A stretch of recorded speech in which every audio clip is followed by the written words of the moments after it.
Thanks for joining us today on Envision, where we are talking with Dr. Brian Maher, our superintendent of the Sioux Falls Public Schools. One of the big tasks in the Sioux Falls School District is always the budget. It's a never-ending process. We are coming up on a date later in the month to tentatively adopt that budget. Take us through the process. It's a long one.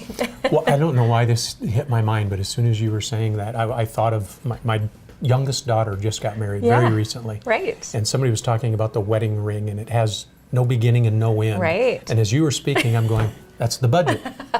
That's the budget. Wow, although we could think of that as a wedding ring. Yeah. Think of it more in line with there's always some phase of this budget and actually already some phase of the next budget. We're in the budget for the 2016 and 17 school year, and we're looking very quickly here at adopting a budget for the 2017-18 school year. So we're working with two budgets at the same time, and there are a lot of cycles that go along with putting those budgets together. So maybe I don't know about the wedding ring and budget. We're married to the budget, right? Well, we we really are. But it is something that takes a lot of time and takes a whole lot of pieces to bring it together. You know, one of the big pieces that needs to happen is, first of all, for us to learn from the folks in Pierre how much money we're going to have to put the budget together. And you know, this year across the state, it's a lean year for everybody. It's a lean year for state government. And so in terms of K-12, we're getting far less than we hoped. But honestly, I got to give credit to our legislators for giving us more than they had to give us. It's a small amount, but they didn't even have to give us that small amount. So that's what we have to work with, and that's a big piece of our budget. So we know what we have, and we can put our budget together from there. That's the piece of next year's budget that we're just getting going with right here. Talking about now. From that, salaries. We always talk about teacher salaries, but teachers make up just over half of the employees in the school system. So we've got salaries across the board that will more than eat up the increase that we're going to get for the coming year. So that's a really important piece. And then we've always got money in reserve, the rainy day fund that we all have at some level in our households. And that organizations have as well. And we continue to spend that down. In fact, we're getting to the point where we're spending it down maybe past our level of comfort. So we're going to have to think about, are we comfortable with that point or aren't we? But before I get too doom and gloom, we're going to be in good shape again next year financially. Todd Veek and all of the folks in the finance department do a wonderful job for our city, for our school system.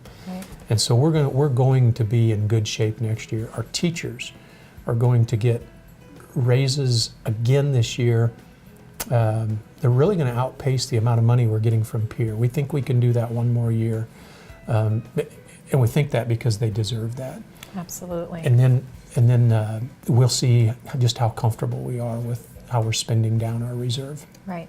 One budget is, as you pointed out at the beginning, we're never just looking at one budget, but there is a process and a plan where we're looking 5 years out for where that money might come from that is needed along the line. And that has really, that foreshadowing, that forethought has really helped us see where it's going to be extremely tight and where some years are going to be okay. So that's the foreshadowing you're talking about being okay. It helps us immensely. I'll give you an example. We just finished negotiations with teachers for the coming year, and actually we put together a 5-year plan with our teachers. So as the economy ebbs and flows, as it does, we'll be able to ebb and flow with the economy. Of course, we always are looking for more money out of Pierre.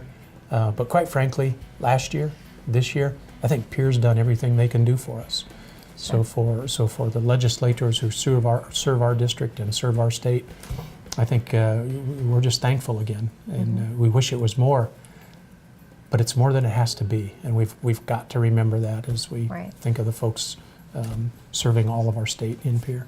obviously a difficult job for legislators when the money is not falling from the sky. Right. Also a difficult job for our teachers in the classrooms, trying to get to every one of their learners and make them successful as well, and working with their families to have a livable wage as well. So Last year we happily gave our teachers more money.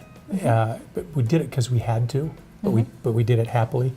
This year we don't have to, but we're going to do it again.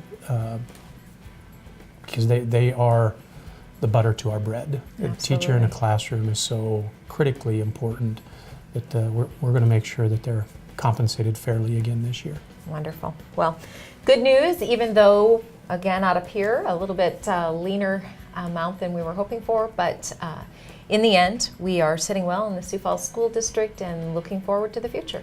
Thanks for joining us today on Envision.